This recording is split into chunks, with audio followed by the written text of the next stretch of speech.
شروع اللہ کا نام لے کر جو بڑا مہربان نہایت رحم والا ہے۔ ستارے کی قسم جب غائب ہونے لگے کہ تمہارے رفیق یعنی ہمارے نبی نہ رستہ بھولے ہیں نہ بھٹکے ہیں اور نہ یہ خواہش نفس سے کچھ بولتے ہیں۔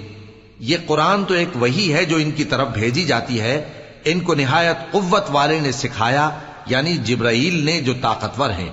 پھر وہ پوری طرح بیٹھے جبکہ وہ آسمان کے اونچے کنارے پر تھے، پھر وہ قریب ہوئے، پھر مزید نیچے آ گئے تو وہ 2 کمان کے فاصلے پر ہو گئے یا اس سے بھی کم۔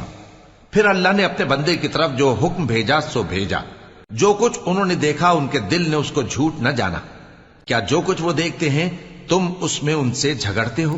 اور انہوں نے اس کو یعنی جبرائیل کو ایک اور بار بھی اترتے دیکھا ہے سدرۃ المنتہا کے پاس۔ اسی کے پاس ہمیشہ رہنے کی بہشت ہے، جبکہ اس بیری پر چھا رہا تھا جو چھا رہا تھا۔ ان کی آنکھ نہ تو اور طرف مائل ہوئی اور نہ حد سے آگے بڑھی۔ انہوں نے اپنے پروردگار کی قدرت کی بہت ہی بڑی بڑی نشانیاں دیکھی۔ بھلا تم لوگوں نے لات اور عزا کو دیکھا اور تیسری مورتی یعنی منات کو؟ مشرکو، کیا تمہارے لیے تو بیٹے ہوں اور اللہ کے لیے بیٹیاں؟ یہ تو بہت ہی بے انصافی کی تقسیم ہوئی۔ وہ تو صرف نام ہی نام ہے جو تم نے اور تمہارے باپ دادا نے رکھ لیے ہیں، اللہ نے تو ان کی کوئی سند نازل نہیں کی۔ یہ لوگ محض خیال و گمان اور خواہشات نفس کے پیچھے چل رہے ہیں، حالانکہ ان کے پروردگار کی طرف سے ان کے پاس ہدایت آ چکی ہے۔ کیا جس چیز کی انسان آرزو کرتا ہے وہ اسے ضرور ملتی ہے؟ سو آخرت اور دنیا تو اللہ ہی کے ہاتھ میں ہے۔ اور آسمانوں میں بہت سے فرشتے ہیں جن کی سفارش کچھ بھی فائدہ نہیں دیتی مگر اس وقت کہ اللہ جس کے لیے چاہے اجازت بخشے اور سفارش پسند بھی کرے۔ جو لوگ آخرت پر ایمان نہیں لاتے وہ فرشتوں کو لڑکیوں کے نام سے موسوم کرتے ہیں، حالانکہ ان کو اس کی کچھ خبر نہیں۔ وہ صرف خیال و گمان پر چلتے ہیں، جبکہ خیال و گمان حق کے مقابلے میں کچھ کام نہیں آتا۔ تو جو ہماری یاد سے روگردانی کرے اور صرف دنیا ہی کی زندگی کا خواہاں ہو، اس سے تم بھی منہ پھیر لو۔ ان کے علم کی یہی انتہا ہے۔ تمہارا پروردگار اس کو بھی خوب جانتا ہے جو اس کے رستے سے بھٹک گیا، اور اس سے بھی خوب واقف ہے جو رستے پر چلا۔ اور جو کچھ آسمانوں میں ہے اور جو کچھ زمین میں ہے سب اللہ ہی کا ہے، اور اس نے خلقت کو اس لیے پیدا کیا ہے کہ جن لوگوں نے برے کام کیے ان کو ان کے اعمال کا بدلہ دے، اور جنہوں نے نیکیاں کی ان کو نیک بدلہ دے۔ جو صغیرہ گناہوں کے سوا بڑے بڑے گناہوں اور بے حیائی کی باتوں سے اجتناب کرتے ہیں، بے شک تمہارا پروردگار بڑی بخشش والا ہے۔ وہ تم کو خوب جانتا ہے۔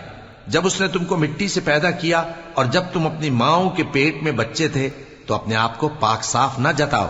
جو پرہیزگار ہے وہ اس سے خوب واقف ہے۔ بھلا تم نے اس شخص کو دیکھا جس نے منہ پھیر لیا اور تھوڑا سا دیا پھر ہاتھ روک لیا؟ کیا اس کے پاس غیب کا علم ہے کہ وہ اسے دیکھ رہا ہے؟ کیا جو باتیں موسیٰ کے صحیفوں میں ہیں ان کی اس کو خبر نہیں پہنچی؟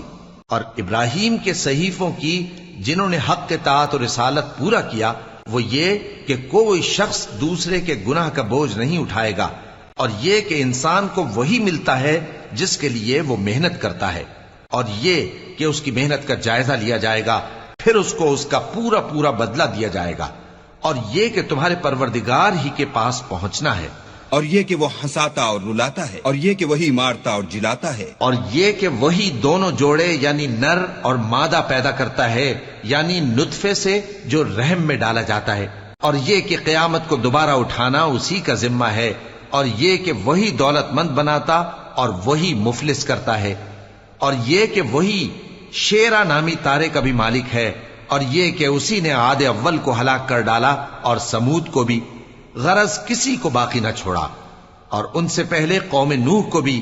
کچھ شک نہیں کہ وہ لوگ بڑے ہی ظالم اور بڑے ہی سرکش تھے، اور اسی نے الٹی ہوئی بستیوں کو دے پٹکا، پھر ان پر جو چیز چھا گئی سو چھا گئی۔ تو اے انسان، تو اپنے پروردگار کی کون کون سی نعمت پر جھگڑے گا؟ یہ پیغمبر بھی پہلے کے خبردار کرنے والوں میں سے ایک خبردار کرنے والے ہیں۔ آنے والی یعنی قیامت قریب آ پہنچی، اس دن کی تکلیفوں کو اللہ کے سوا کوئی دور نہیں کر سکے گا۔